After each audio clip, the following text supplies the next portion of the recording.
7:20 আমাদের এখানে আগুন লাগে, চুলা থেকে আগুনটা লেগেছিল আমাদের এখানে। আমরা কিছু বাঁচাতে পারি না, আমাদের সব শেষ। আমার টাকা পয়সা ছিল, যাই জিনিস যা ছিল সব জ্বলে ছাইরকার হয়ে গেছে। শুধু আমার এখন বাড়িতে শুধু পিলারগুলোই দাঁড়াই আছে শুধু। এখানে আমরা সরজমিনে এসে যেটা দেখতে পেলাম যে এখানে আসলে কিছুই অবশিষ্ট নেই।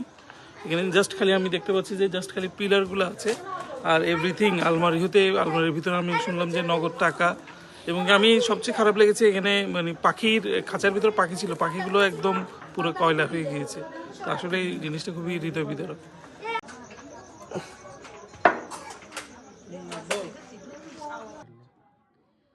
ইনশাল্লাহ যা গেছে আর ভালো কিছু আমি খাবো।